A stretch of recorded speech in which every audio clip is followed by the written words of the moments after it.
what's going on, everybody? Payneblade back here again from Server 1 representing NxB Tribes Lab. And guys, I mean, this whole Twitter early banner release, like jigsaw puzzles that to throw our direction, has kind of been cool.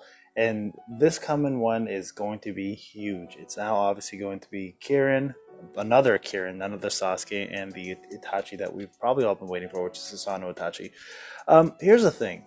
So I want to kind of talk about the state of the game right now. So there has been for lack of a better term, a creeping feeling coming up. Like I fear that there's going to be a major power creep happening. Now, I don't know, and I said it in the last video about Deidara and Sasori and Tobi, that the new AoE percentages were a mistake. I'm praying to God they were a mistake. And here's the reason why. Don't get me wrong. I am all about power creeps because they need to happen. Games need to evolve. Characters need to evolve. The brand new characters need to come in and make an impact, because that's how newer players will be able to benefit against older players, right? So by having the ability to pull a super strong character and then you fight somebody with characters from the past who are not quite as strong, it kind of balances the games out. But there is so much more that's wrong with this game that needs to be addressed. For example, speed. Speed, first and foremost, is the biggest factor in PvP. Right now, PvP doesn't play a huge role anymore in the game because of how much PvE offers. Nonetheless, though, a lot of people still care about it, right? It is the most competitive aspect of the game. And by introducing power creep characters, you're doing two things. Number one, you're helping the newer player base, but the negative aspect is you're kind of pissing off your loyal fan base. And what I'm saying by that is there's no reason for making these characters so OP that you're nullifying every other character from the past. So if these percentages from AoE indicate what's going to be happening for single target characters, we're probably going to be expecting single target characters to be hitting double the amount of the current ones. So let's say right now Itachi comes out and he's doing 360% versus Kakashi's 140. Well, then what the heck did we do for the last 7 months? Why do we absorb all of our orbs into these characters? Why do we put in all this effort into these characters if you guys are going to put out an insane power creep the way you are? A power creep is usually pretty subtle. You don't normally put out something that completely destroys the rest of your roster and makes your old player base useless. So Bandai, I hope you listen to this. I hope you listen to the players. We don't want characters to come out and just absolutely take over the old characters, because we put a lot of time and investment into them. And if you are going to do that to us, at least give us the ability to reset some of the characters that we have from the past by taking away UR frags, by taking away some of the awakening orbs, and any other thing that we've put into them. Because I mean, at this point, if these characters are going to come out as OP as they are, we're not going to focus on old characters anymore. And at that point, you've made us waste quite a bit of money on getting these other characters ready.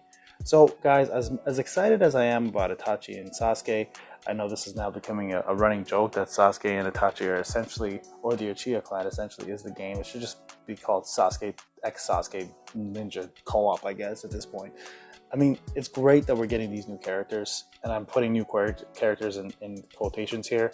My air quotes are not visible, obviously, but it's kind of sad that we just can't bypass all of this. But I know for Itachi specifically, we wanted to have some justice for him, just like we did for Sasori. So if they do the same makeover with Itachi as they did with Sasori, we're in for quite an OP character. But again, guys, and this is strictly the Bandai, if you're going to make these characters so damn OP, do us all a favor, give us back our ability to reset some of the characters that we have currently invested in, so we don't have to spend a ton of money to get these other characters back up, because resources are scarce. We're all struggling with that. The 105 level cap was way too high, introduced way too early.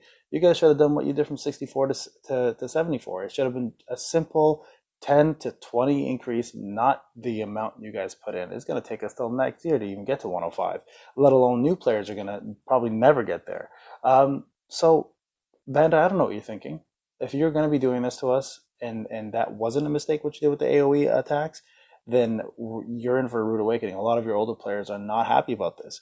A lot of the new players will love it, but please make the power creep at least somewhat viable. And if you're going to do this to us, then at least buff the older characters' percentages, so at least we have the ability to continue using those old characters, especially because I know what's going to end up happening is you're going to make these events coming up in the future so difficult that none of us are going to be able to beat it again like in the past.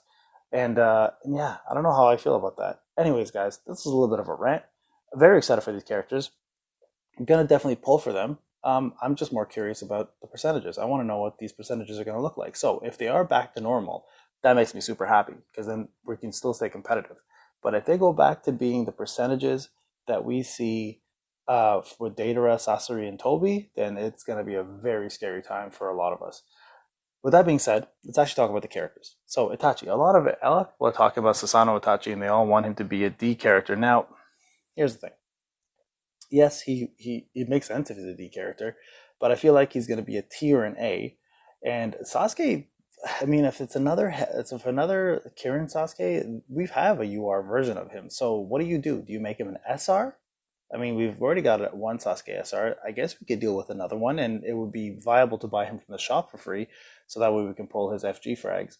And speaking of, this is going to be an FG, a flashback genealogy. So definitely, guys, get ready for this. If Itachi is a D character, get Shikamaru ready, get the rest of your characters ready, because it's going to be quite the battle to take him down. Um, but yeah, I mean, I don't know how I feel about Itachi being D. I kind of hope he's a T or an A. I know we got an abundance of those already, but they seem to be the most powerful characters in the game. But if he is a D unit, this might actually shift the paradigm a little bit, with Ds becoming the more go-to characters, because we all know how popular Itachi is, and we know how much money he brings in. Now, for those who are planning to summon like I am, get ready for some disappointment. Get ready for some cheers and congratulations. The last time Itachi came out, some people spent up to 270,000 Shino coins to get him. And some people didn't even get him at that point. So it's going to be quite the insane summon video. I don't plan to go crazy on it. I just want to get him and Sasuke. I'm happy if if you can buy them both from the shop. I may just do that and call it a day. But I definitely will still do a summon video for you guys.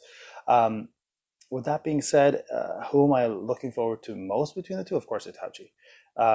If he's anything though, like the current Itachi that's out, I'm gonna skip hardcore though. I'm letting you guys know now. I will not be doing a showcase on this video. I will not be doing a showcase on Itachi if he's anything like he is with the current one, because I refuse to support Bandai's stupid decisions going forward. I have now not purchased anything for a very long time, except for that one time for Datara, because I wanted to just complete him. But honestly, guys, like, I'm starting to get to the point where it's becoming more and more hard to make, because I've done everything in this game already. I've created content for everything here. So at this point, I'm just doing showcases, right? So unless something brand new comes out as an event or not, I don't plan to continue making an insane amount of content like I did daily, because it's just nothing to really talk about. But with that being said, there is excitement around this banner. I am very excited to see what they do. Really hoping the power creep isn't as crazy as the Data and Sasori one was. At least that way we can justify continuing leveling our old characters.